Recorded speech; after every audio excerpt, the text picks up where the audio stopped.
Olá, alunos EBED, sejam muito bem-vindos a esse nosso novo encontro em que trabalharemos, desenvolveremos, aprofundaremos mais uma tese criminal. E, em especial, a tese a ser abordada no nosso encontro de hoje, ela é especialmente, desculpa aí a duplicidade das palavras, mas é porque, de fato, ela é realmente importante, porque vai efetivamente analisar um dos temas mais interessantes e de repercussão e impacto no âmbito de algumas instituições e do próprio dia a dia, o cotidiano prático do processo penal, que é justamente a decisão exarada pelo Supremo Tribunal Federal, que apreciou a intensa polêmica de viés doutrinário acerca da possibilidade ou não do firmamento de acordo de colaboração premiada através do delegado de polícia. Isso porque, na dicção, na literalidade do disposto nos artigos 4º e os seus diversos parágrafos e incisos da Lei 12.850, fica clara a opção do legislador em viabilizar essa legitimidade da autoridade policial, do delegado de polícia, para a propositura, a construção do acordo de colaboração premiada.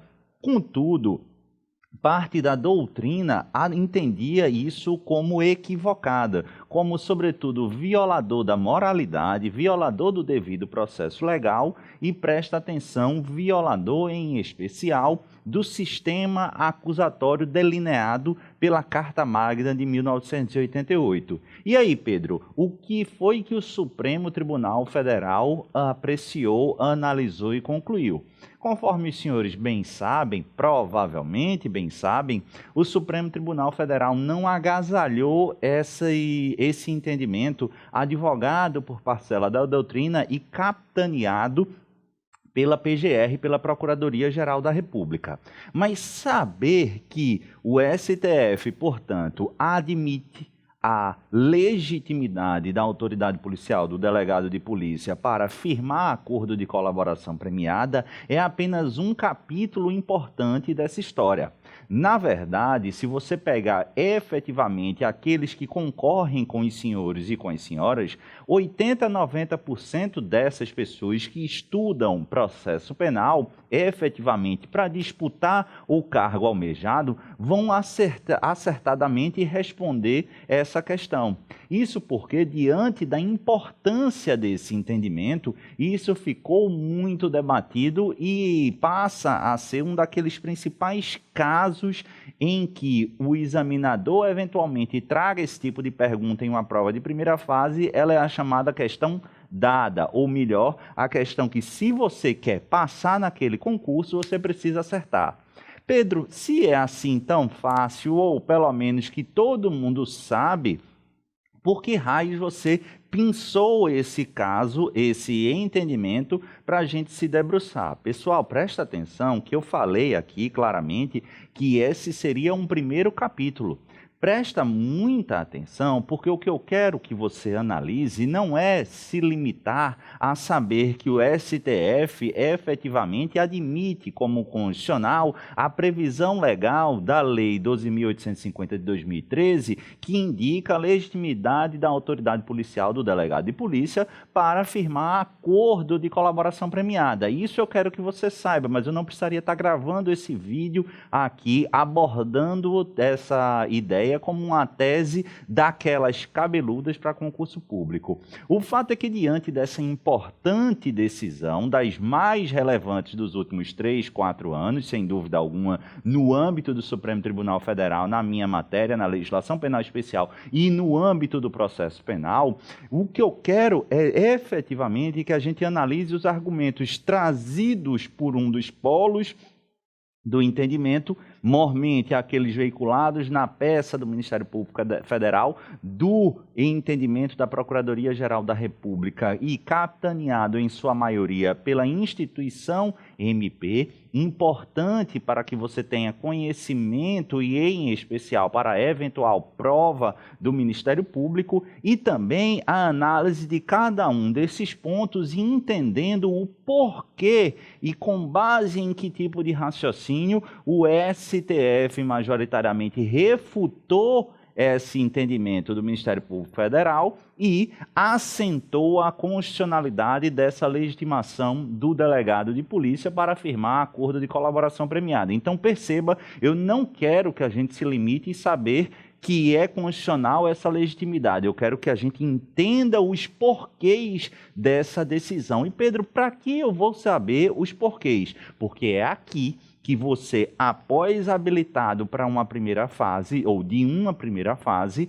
é que vai enfrentar esses argumentos e se valer desses argumentos para desenvolver uma questão dissertativa, enfrentar um debate oral numa prova oral, analisar numa questão subjetiva, enfim, você vai ter argumentos para desenvolver um raciocínio que certamente será imprescindível para fases mais avançadas do seu concurso. E não apenas fases mais avançadas do seu concurso, porque se você observar o nível de algumas questões, mesmo de provas pré-ambulares, ou seja, provas objetivas, abordando esse tema, questões de nível hard, questões de níveis mais, ou questão de nível mais difícil sobre essa legitimidade, abordam e exigem do candidato o domínio desses porquês e de todo o pano de fundo enfrentado nos bastidores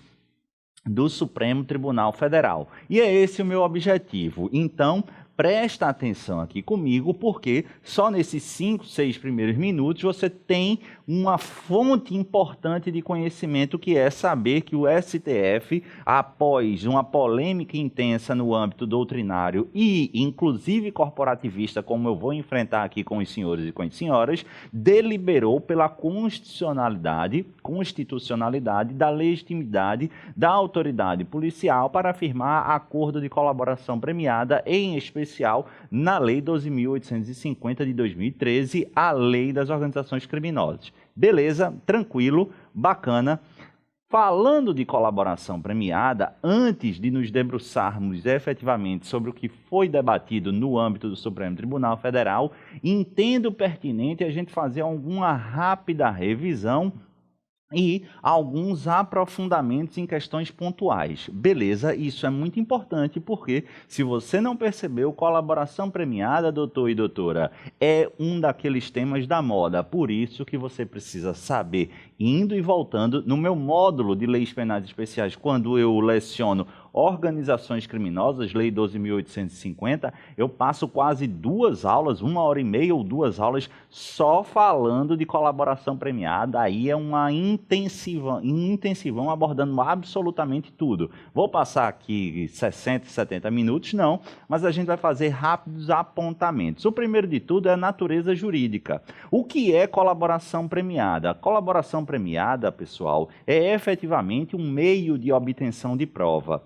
Antes de analisar o que se trata claramente um meio de obtenção de prova, eu terei, em última análise, uma colaboração premiada a partir ou naquelas situações em que um dos réus envolvidos numa pluralidade de agentes criminosos resolve reconhecer, confessar a autoria ou participação delitiva, ou seja, a confissão, ela é pressuposto, ela é objetivamente um pressuposto necessário da colaboração premiada. Então, eu reconheço, eu confesso a autoria e materialidade delitiva de minha parte e, ato contínuo, eu trago contribuições para que o aparato persecutório penal encontre, identifique e extraia e produza provas ou elementos e encontre fontes de prova em relação a outros crimes e a outras personagens envolvidas nessa atividade criminosa, visando a atingir alguns objetivos esses que a gente vai ver estão delineados expressamente na própria legislação e com a finalidade, qual é o móvel do agente, naturalmente, é obter um prêmio.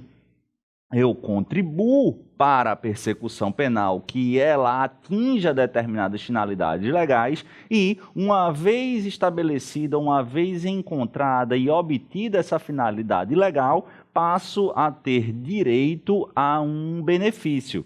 De acordo com o Supremo Tribunal Federal, presta atenção e faz essa anotação aí que é importante, a partir do momento em que eu, colaborador, firmo um acordo de colaboração premiada com o Estado, indicando que se eu atingir determinado objetivo que está previsto na lei, eu vou fazer jus a um determinado benefício, uma vez que eu comprove a eficácia objetiva, ou seja, que aquela minha colaboração contribuiu decisivamente para atingir aquele dado objetivo, estabelecido no acordo e previsto na lei, surge para mim um direito subjetivo a gozar, a usufruir do prêmio estabelecido no acordo com a rimo legal.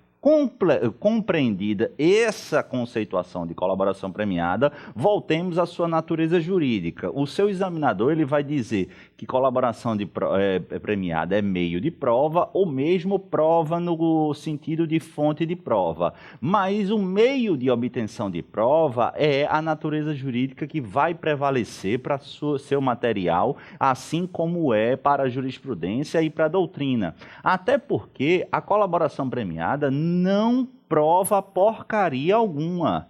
Pedro, a colaboração premiada não prova porcaria alguma? Não. Basta a gente ver, inclusive, no artigo 4º, parágrafo 14 da Lei 12.850, que é muito claro que a colaboração premiada por si só, ela não é veículo idôneo para sustentar um decreto condenatório. Ninguém vai ser condenado com base em uma ou múltiplas colaborações premiadas. Por que isso? Porque a colaboração nada prova. Ela apenas é um instrumento, um meio de obtenção de prova ou uma técnica especial de investigação. E aí é importante a gente fracionar e compreender o que é um meio de obtenção de prova, um meio de prova e uma fonte de prova.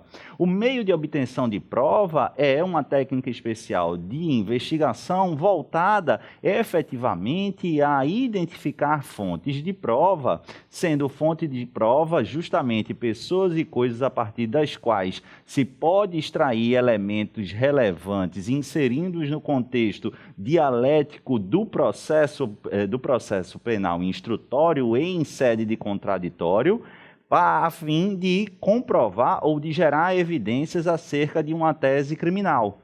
Então, eu, através desse meio de obtenção de prova da colaboração, eu posso encontrar e identificar documentos, testemunhas, dentre outras coisas que são efetivamente fontes probatórias. E dessas fontes probatórias eu submeterei a meios de obtenção de prova, que nada mais são do que a submissão ao crivo do contraditório, da dialeticidade e da ampla defesa durante a instrução probatória, para inseri-los dentro do objeto do processo, viabilizando a sua análise e valoração por parte do juiz. É basicamente isso. Então, eu tenho um meio de obtenção de prova, como, por exemplo, a colaboração premiada. Ela vai dizer fulano de tal, o colaborador vai dizer fulano de tal é peça-chave, porque ele é o contador da empresa que movimentava valores para as Ilhas Caimã, e normalmente era na quinta-feira que ele ia. Você pode verificar que ele abastecia no posto tal e tal, e aí ele passa uma série de informações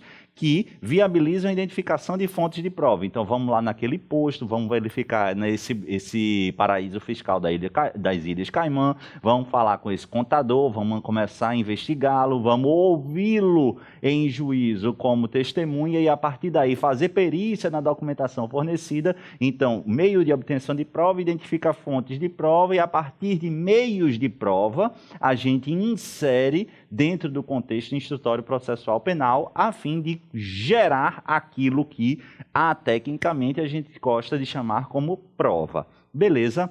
Analisado isso e compreendida a natureza jurídica, destacando que meio de obtenção de prova e, portanto, a própria colaboração premiada não é idônea para sustentar um decreto condenatório por si só, vale fazer uma diferenciação entre colaboração premiada e delação premiada. Isso porque, doutor e doutora, se você é daqueles que estuda, mas não gosta tanto de processo penal, e na hora do seu descanso você diz, eu vou assistir um jornalzinho para não ficar alienado, isso é bom, toma cuidado, tá? Porque não fica prestando muita atenção nesses conceitos ensinados pelo professor William Bonner, pelo professor José Luiz da Atena, pela professora Ana Maria Braga, porque eles não são tão confiáveis. Brincadeiras à parte, porque eu gosto de falar isso, porque a miúde, ou seja, frequentemente a mídia tem uma atecnia incontrolável e gosta de falar como se colaboração premiada e delação premiada fossem sinônimos. Só que, tecnicamente, você precisa entender que nisso está errado. A delação premiada ela é uma espécie da qual a colaboração é gênero. Por quê? Porque a colaboração ela pode se dar de múltiplas formas, conforme a gente vai ver. A colaboração, por exemplo, vai existir quando, após a confissão, por exemplo, o colaborador indicar onde está a vítima eventualmente sequestrada, onde é o cárcere em que ela está, viabilizando o seu resgate com vida e totalmente segura. Vai haver colaboração premiada se, não obstante eu não entregar os meus comparsas do crime, eu puder auxiliar a polícia indicando onde é que o dinheiro, produto da atividade criminosa, está sendo lavado e se encontra em determinada conta, em determinado paraíso fiscal. Perceba que nessas situações, nesses dois exemplos, eu em momento algum disse, fulano, beltrano e cicrano participaram da empreitada criminosa. Se assim o fizesse, estaria delatando. Por quê? Porque delatar, nesse sentido, envolve necessariamente entregar os seus comparsas. Mas se eu tiver uma eventual moral criminosa que digo, cagueta a ponto de entregar a comparsa, não faço. Se quiser formar aqui um acordo de colaboração premiada, eu posso te dizer onde está o dinheiro, onde está a vítima sequestrada, mas entregar quem participou eu não entrego. Se o aparato de segurança pública da persecução penal entender que é interessante e firmar, nós teremos um acordo de colaboração premiada. Agora, também é possível que eu diga, eu vou entregar tudo. Onde está a vítima, onde está o dinheiro e também quem é que participou da empreitada criminosa. Posso. A partir do momento que eu entrego os demais coautores e partícipes do crime, eu estou efetivamente delatando. Por isso, colaboração premiada é algo maior, do qual a delação premiada é espécie e talvez a mais polêmica de todas. Beleza? E mais polêmica de todas, por quê? Porque há uma série de críticas tecidas por importantes doutrinadores brasileiros e internacionais acerca desse instituto da colaboração e, claro, também da delação premiada. Por quê? Porque, efetivamente, à luz dessa percepção mais crítica, se enxerga na colaboração e delação premiada um fomento por parte do Estado persecução de um comportamento antiético do cidadão. É o Estado fomentando e mais premiando aquele que rompe com os padrões mínimos éticos estabelecidos. Afinal, após se tornar criminoso, rompendo com aquele pacto social de seguir as normas estabelecidas,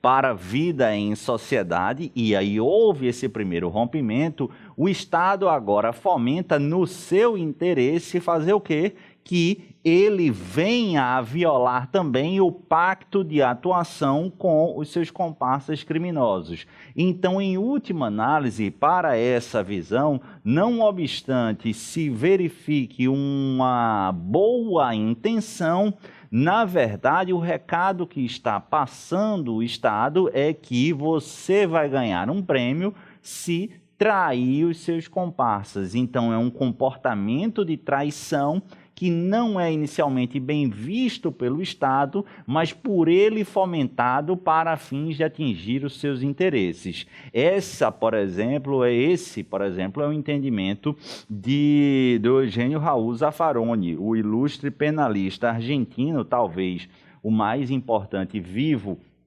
dentro da América Latina ou da América do Sul, e que estuda efetivamente com o professor Pierangeli o direito brasileiro e é, sem dúvida alguma, uma voz importantíssima no meio penal e processual penal em todo o planeta. Sem dúvida alguma, o italiano Luigi Ferraioli também destaca essa preocupação, porque, conforme Ferraioli registra na sua obra e nos seus escritos, a colaboração premiada ela é fruto de uma legislação penal de emergência que gera contaminação policialesca dos procedimentos persecutórios e uma deslegitimação política do judiciário. É aquela situação que para o microcosmo e para o imediatismo ela parece ser útil, mas em médio e longo prazo ela gera uma deslegitimação, uma banalização e um verdadeiro mercado de negociação, um balcão de negociação muito perigoso, como algumas operações policiais, mesmo no Brasil e também lá fora, demonstram por quê? Porque é tentador você fazer isso e aí para a gente seguir o caminho mais fácil, muitas vezes, é efetivamente um convite lascivo ao prazer, só que esse prazer ele pode ser perigoso. Eu particularmente não condeno de maneira absoluta a colaboração premiada, mas enxergo com algum grano Salles, acho que andam banalizando, acho que a coisa precisava ser mais fechada, mais controlada. Mas, enfim, essa é a minha opinião, a gente ainda está analisando essa visão mais crítica. Além de Ferraioli, Zaffaroni, que critica efetivamente o comportamento antiético estimulado e fomentado pelo Estado, o alemão Hasmer trata, vejam só,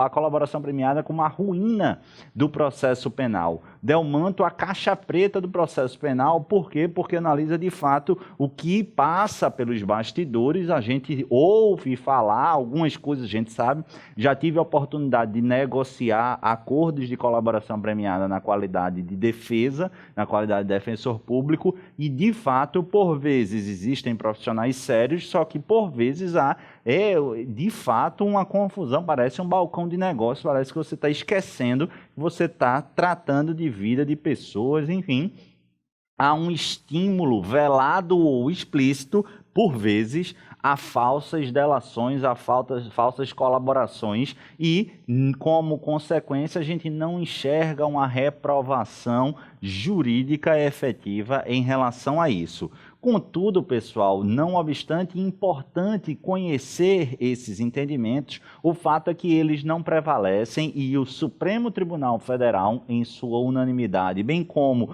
o Superior Tribunal de Justiça, através de seus órgãos colegiados especializados na área criminal, quinta turma, sexta turma e terceira sessão, além de manifestações da Corte Especial do STJ, todos entendem totalmente legítimo e válida o meio de obtenção de prova da colaboração premiada. Na doutrina, a gente pode destacar, por exemplo, Guilherme de Souza Nunes e o professor Vladimir Arras, membro do Ministério Público Federal e professor da Universidade Federal da Bahia, especializado em processo penal, que advogam justamente que não há que se falar em fomento a comportamento antiético, mas sim uma valoração e uma ponderação de interesses por parte do Estado persecução e do Estado juiz, enxergando na colaboração premiada um mecanismo útil e efetivo para a valoração e a proteção do interesse da coletividade, ainda que isso implique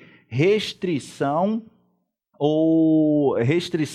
de algum direito da criminalidade. Então, numa ponderação de valores, ainda que se entenda que no microcosmo da criminalidade se estimule a traição, a caguetagem, a delação e o comportamento de delação de um ou alguns dos envolvidos, a ideia por trás ela é legitimada a partir do interesse da coletividade, que é de viver em ambiente seguro e sem crimes. Aquele que se submete ao sistema de colaboração premiada como colaborador ou delatado, perceba que antes de qualquer coisa rompeu o pacto social tendo cometido delito efetivamente. E mais, acrescenta-se que essa colaboração premiada, como meio de obtenção de prova, ela não prova absolutamente nada, mas viabiliza, instrumentaliza e confere maior poder e efetividade na atuação das agências persecutórias criminais. É esse o entendimento que vem prevalecendo. Feita essa revisão, vamos aqui analisar quais são os benefícios e os resultados demandados para a efetivação da colaboração premiada à luz da Lei 2.850. Porque quando eu conceituei, eu disse que o agente colaborador, ele confessa sua autoria e participação, bem como contribui para as agências persecutórias criminais para a obtenção de determinados resultados úteis à investigação e ao processo. Esses resultados estão estabelecidos em lei e uma vez que sua atuação, sua colaboração tenha efetivamente contribuído para que tais resultados sejam atingidos, o que é que vai gerar na dicção do Supremo Tribunal Federal surge, nesse momento, efetivamente, um direito subjetivo à obtenção de um dos benefícios fixados em lei e estabelecido no próprio acordo de colaboração. Quais são esses resultados, Pedro?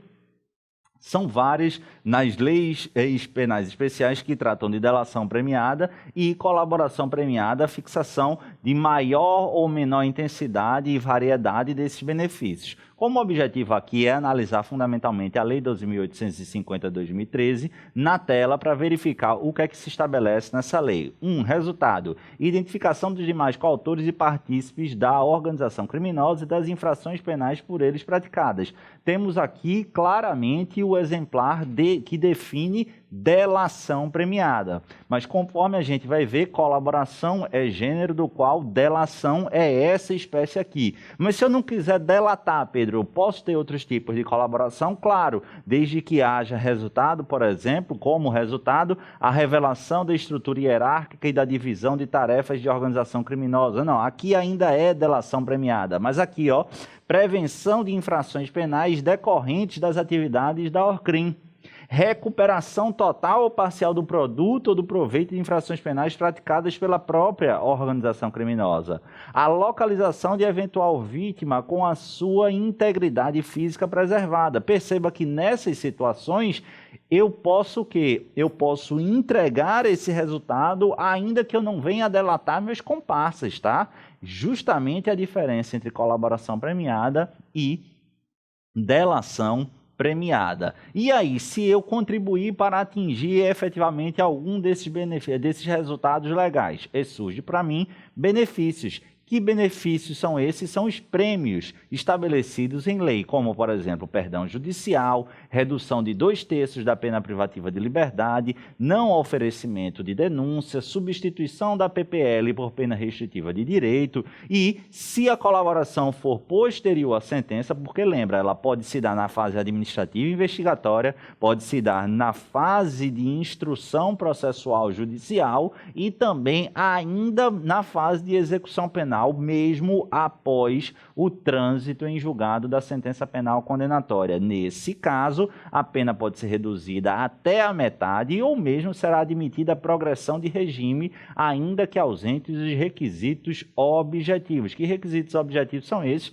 Em regra, 1/6, mas se tratando, presta atenção aqui, de crime hediondo ou equiparado, como é o próprio, aquelas várias da Lei 8.072, tráfico, terrorismo e tortura, né, também da Lei 9455 de 97, a gente vai observar aqui de maneira variável se trata de réu primário, nesse caso 2/5, o critério objetivo, se reincidente 3/5. Beleza? Tranquilo? Feita essa revisão, vamos aqui abordar ou apontar alguns detalhes. Tudo isso, perceba, a gente ainda não analisou a tese principal, que era o objetivo, ou que é o objetivo da aula de hoje. Mas preste atenção rapidamente, como é que esses benefícios são escolhidos? A gente leu um monte de benefício aqui. Isso aqui é muito importante porque vem despencando em prova.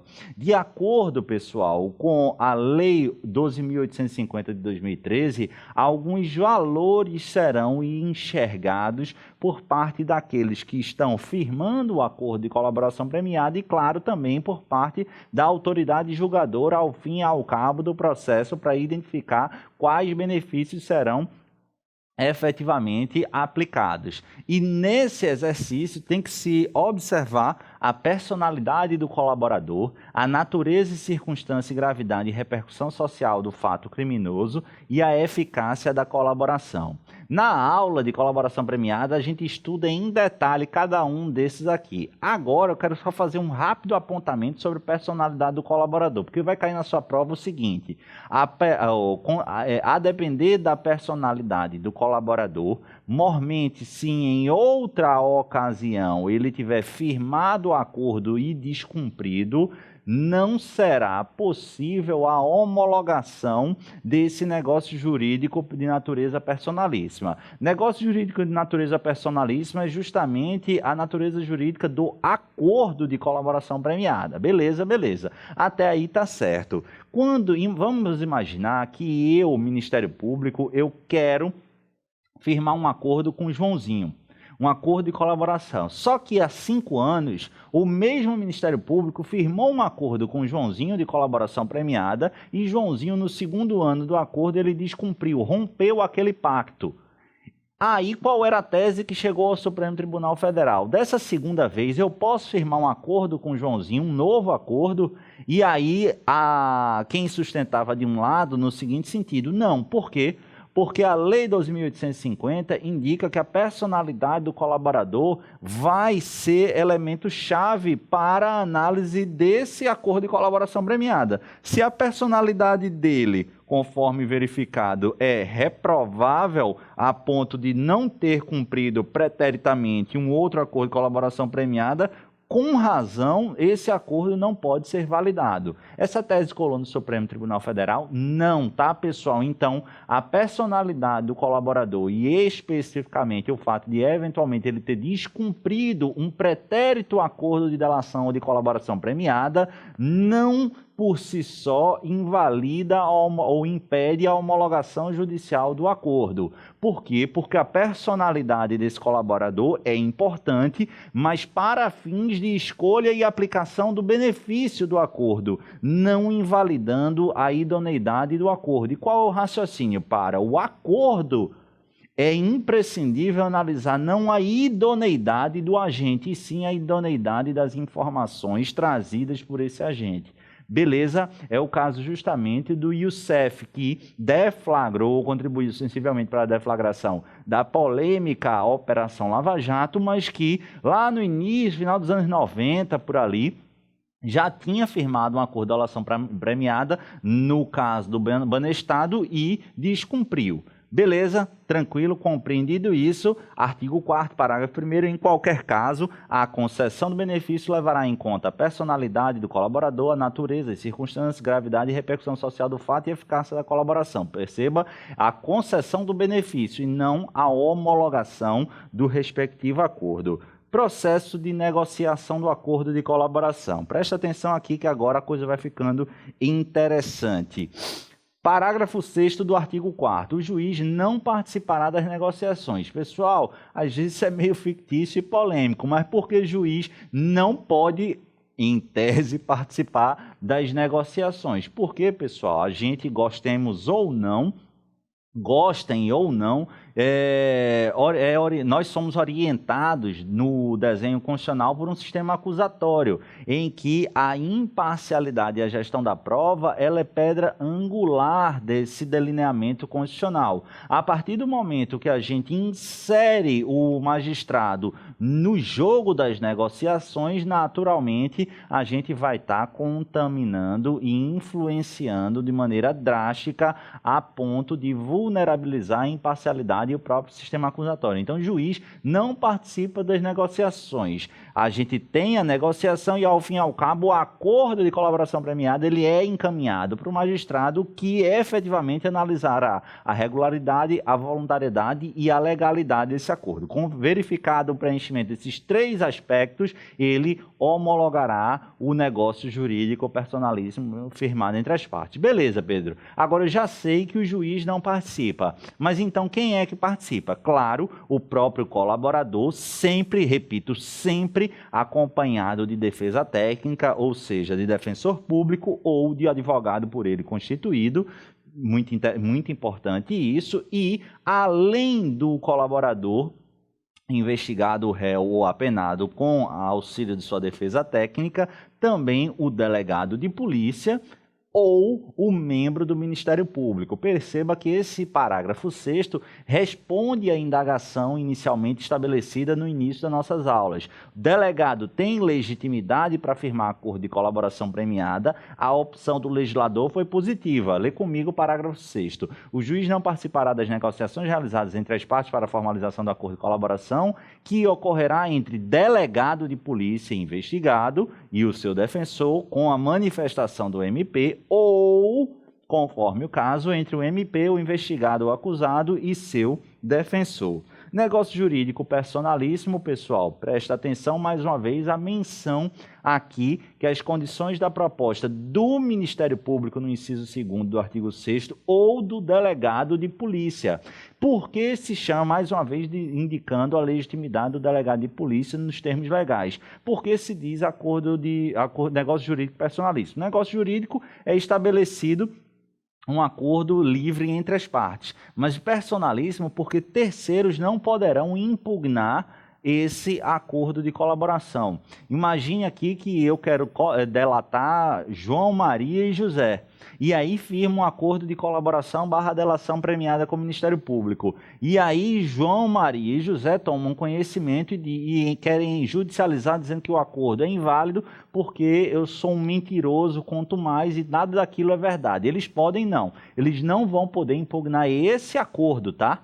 Perceba que, posteriormente, durante a instrução, eles podem impugnar as informações que eu, eventualmente, venha a trazer para dentro do processo, mas não um acordo específico. Por quê? Porque ele é um negócio jurídico personalíssimo, somente envolve Pedro e o delegado de polícia ou membro do Ministério Público. Há uma única exceção trazida pelo Supremo Tribunal Federal em que terceiros podem impugnar o acordo de colaboração premiada, mas é um caso excepcional que envolve competência prerrogativa de função ou prerrogativa de função. Vamos imaginar que eu, Pedro, junto ao juiz de primeiro grau, junto ao membro do Ministério Público, firme um acordo de colaboração premiada delatando o governador do Estado.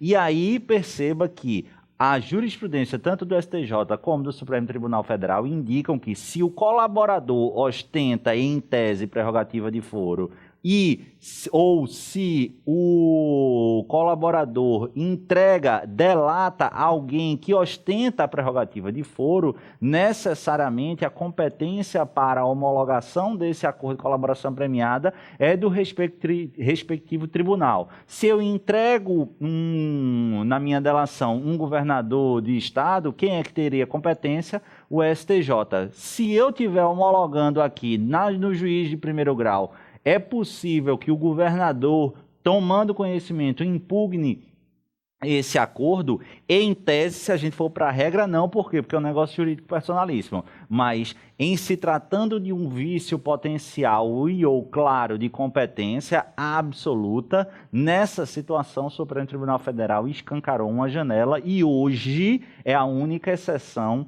dessa possibilidade. Feita essa revisão, vamos agora finalmente para o que interessa.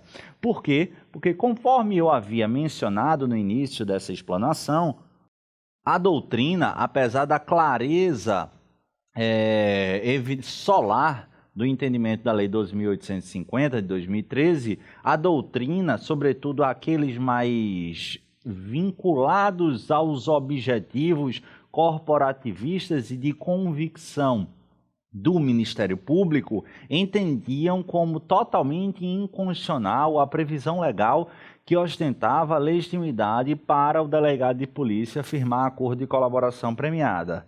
Tanto isso é verdade que, pressionando a Procuradoria-Geral da República, a PGR veio a ajuizar a ação direta de inconstitucionalidade número 5508 do Distrito Federal, atacando especificamente o artigo 4º, parágrafo 2º, bem como o parágrafo 6º da Lei das Organizações Criminosas. O parágrafo 2º do artigo 4º fala: considerando a relevância da colaboração prestada, o MP a qualquer tempo e o delegado de polícia nos autos de inquérito policial com manifestação do MP poderão requerer ou representar ao juiz pela concessão de perdão judicial ao colaborador, ainda que esse benefício não tenha sido previsto na proposta inicial, aplicando-se no que couber o artigo 28 do CPP. E o parágrafo 6º diz que o juiz não participará das negociações entre as partes para a formalização do acordo de colaboração. A gente já falou desse dispositivo, que ocorrerá entre o delegado de polícia e o investigado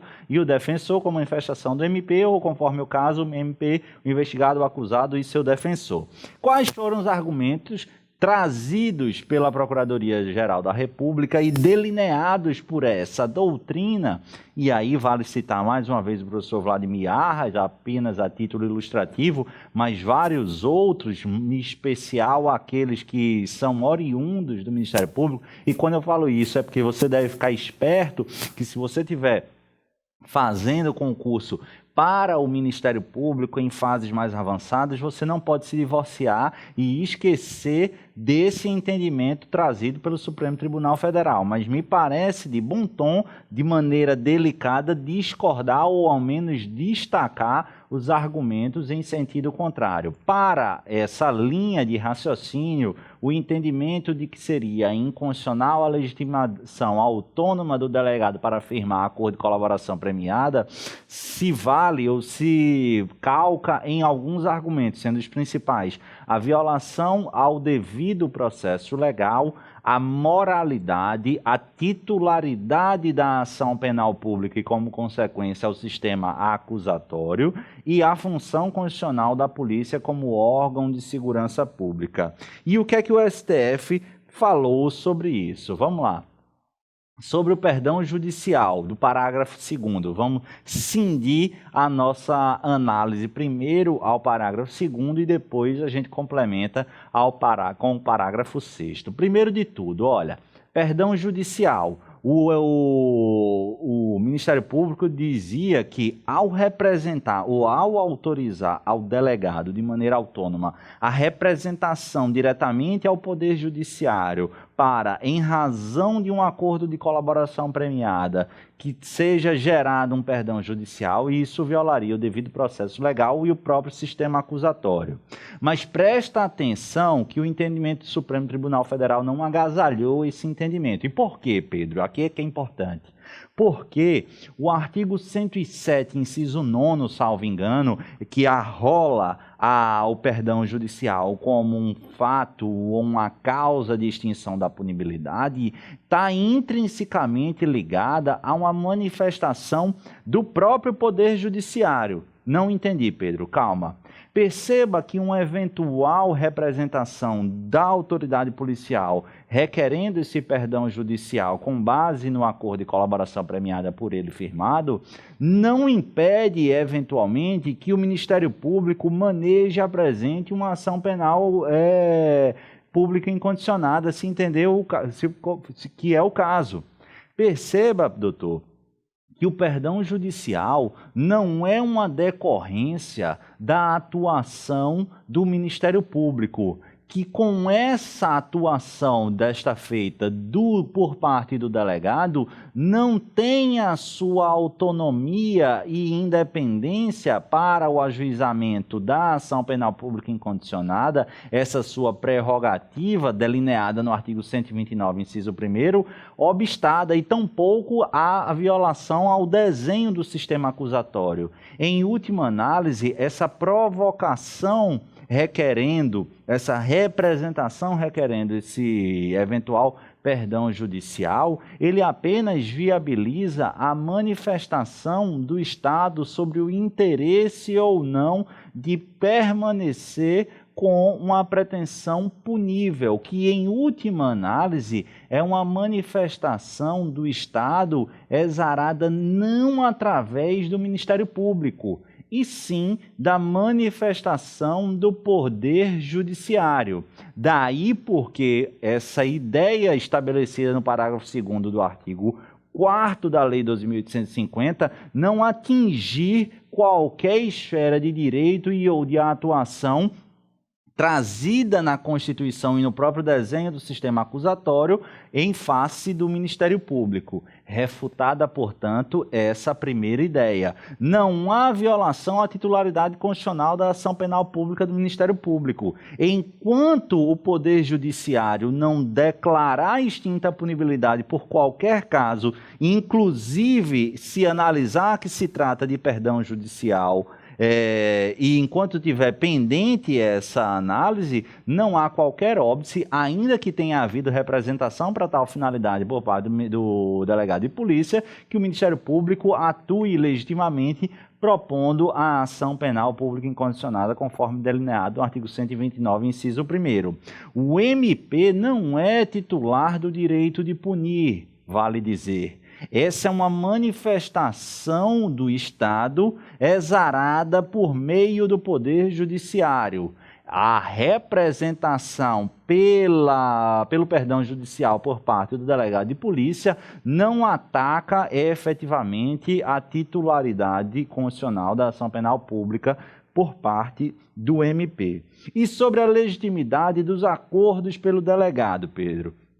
O que é que o STF afirmou? A gente sabe que a conclusão foi de que isso é constitucional, mas, em primeiro lugar, pela desburocratização do Instituto. Chega dessa hiperconcentração, desse discurso corporativista enfadonho e cansativo. Se vislumbra-se, se está convicto que a colaboração premiada como meio de obtenção de prova é mecanismo útil, válido, interessante e objetivamente eficiente para fins da persecução, vamos acabar com essa ideia de hiperconcentração e vamos desburocratizar com cuidado, mas com efetividade, esse instituto. E a maneira de enxergar isso é a partir de dois elementos, delineados expressamente, batidos e firmados e confirmados pelo Supremo Tribunal Federal. Primeiro, controle externo da atividade policial. Constitucionalmente, o Ministério Público ostenta a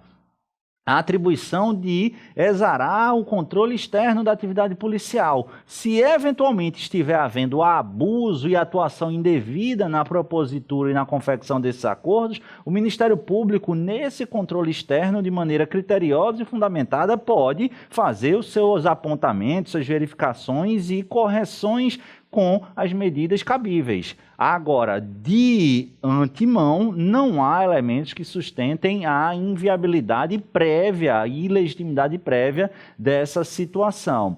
E o outro elemento que foi destacado no STF foi justamente que sempre que o acordo de colaboração premiada vier firmado por autoridade policial, deve necessariamente passar pelo Ministério Público, ou seja, não é admitido um acordo de colaboração premiada exarado pelo delegado sem que tenha passado pela análise do Ministério Público. Se não houver intimação e manifestação do MP, esse acordo estará nulo. Mas presta atenção, a manifestação do MP ela não é vinculante. Se o delegado diz, esse acordo é legal, é válido, vamos tocar para frente.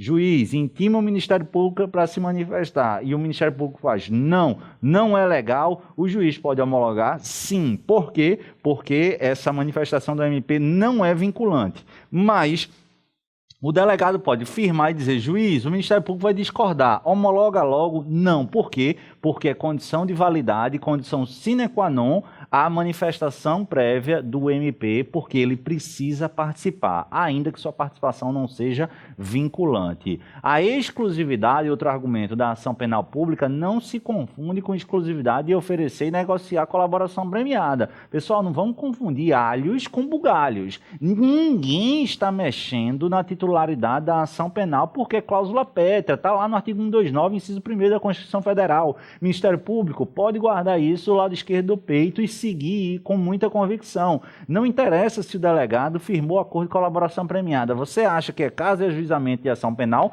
Toque fundo. E isso não é impeditivo. Agora, o que o juiz vai analisar a partir da eficácia objetiva e dos valores estabelecidos no bojo da Lei 12.850, aí são outros 500. Mas isso não atinge a exclusividade da ação penal e, portanto, não macula em hipótese alguma o desenho do sistema acusatório, do mecanismo acusatório estabelecido na Carta Magna de 1988. Vamos acabar falando agora, através da expressão do ministro Marco Aurélio, relator da ADI, com essa hiperconcentração do Ministério Público que quer legitimidade para investigar, exclusividade da ação penal pública, exclusividade de firmamento de acordo de colaboração premiada, confundindo suas prerrogativas, palavras do membro do ministro Marco Aurélio, confundindo essas suas prerrogativas e valores constitucionais com interesses meramente corporativistas, colocando interesses corporativistas, por vezes, em plano superior ao interesse público e se esquecendo da supremacia desse interesse público. Deu uma cacetada forte. No pano de fundo, pessoal, vou aqui fazer um comentário não jurídico, tá? Me permite, tudo que eu falei foi jurídico agora, mas de ambos os lados não estou tomando partido, e infelizmente é algo frequente nas instituições, e não estou excluindo a Defensoria, Ministério Público, Polícia. Há um debate que se blinda com roupagem jurídica, mas o que está por trás é um enfadonho, cansativo, inócuo e estéril debate de interesses corporativistas, que isso tem que acabar. Não sem razão, o ministro Marco Aurélio deu uma pancada aqui e disse, vamos acabar com esse papinho aí, porque o que vale é o interesse público, a supremacia do interesse público. Eu até tenho, conforme eu disse lá no início da aula, minhas divergências com a forma como a colaboração premiada vem sendo feita no Brasil. Mas o fato é que essa exclusividade total pleiteada pelo Ministério Público, de fato, não foi bem enxergada no âmbito do Supremo Tribunal Federal. Daí porque, a partir desses argumentos, se refutou e confirmou, assim, a constitucionalidade do artigo 4º e parágrafo 2º, bem como do seu parágrafo 6º, atestando a legitimação autônoma da autoridade policial para firmar acordos de colaboração premiada, desde que haja a efetiva participação opinativa do Ministério Público sem o seu respectivo caráter vinculante. Só para a gente concluir aqui, pessoal, qual é o papel do magistrado em relação a esse acordo? Então, firmou um negócio jurídico personalíssimo, sem a participação do magistrado, sob pena de violação à imparcialidade do sistema acusatório, conforme a gente já viu. E aí, o que é que vai acontecer? A gente vai ver no parágrafo 7º aqui do artigo 4º, que esse acordo será remetido para o magistrado competente, que analisará 3 valorizinhos já por mim mencionados. Nesse momento ele não analisa o mérito do acordo, tá? Isso é importante porque o mérito do acordo só vai ser analisado ao fim e ao cabo concluída a instrução no momento da sentença, mas nesse momento, para delimitação e análise sobre a homologação ou não, o juiz verificará a regularidade, a legalidade e a voluntariedade. Esses três valores presentes há de se necessariamente homologar o acordo. Há uma linha defensiva, aqui é mais para a defensoria, defendida, por exemplo, pelo professor Gustavo Henrique Badaró, que fala que essa voluntariedade não é apenas extraída de uma liberdade psíquica, mas também de uma liberdade física. Daí porque é bastante questionável o reconhecimento da voluntariedade para aqueles investigados ou processados que estão efetivamente presos. Quando você está preso, você sai um pouco da sua essência humana e firmaria negócio e pacto até com o diabo para se ver livre daquela restrição à sua liberdade de locomoção. Esse entendimento ele não é agasalhado pela jurisprudência e tampouco pela doutrina majoritária, mas é interessante para que você anote aí no seu material. O fato é que numa prova objetiva ou de acordo com o entendimento majoritário, essa voluntariedade é exclusivamente a liberdade psíquica do homem, sem que tenha havido coerção concreta, efetiva e comprovada para que o acordo seja firmado. Beleza, pessoal? Tranquilo? Eu sei que eu trouxe muita coisa nessa aula, acho que dessas teses abordadas foi uma das maiores, se não a maior, mas é porque, de fato, colaboração premiada está aí na ordem do dia para despencar em prova de delegado, do MP, da magistratura, de defensoria, do que você quiser, em provas objetivas, subjetivas e orais. Fiz uma rápida revisão e enfrentei, sem dúvida alguma, aquilo que eu gosto de apontar como um dos top 15 entendimentos jurisprudenciais criminais no âmbito do Supremo Tribunal Federal para a sua prova. Feita essa aula, anotada aí o que você registrou no seu material, não tenho dúvida do que cair para a sua prova sobre o que a gente abordou, você está mais do que pronto. Espero que tenham gostado, manda o feedback. Pedro, gostei da aula, que massa, tem muita coisa que eu não sabia, podia ser melhor, enfim, manda aí esse feedback, fiquem com o Papai do Céu, lembra aquele beijo no coração de vocês e, claro, até o próximo encontro. Valeu!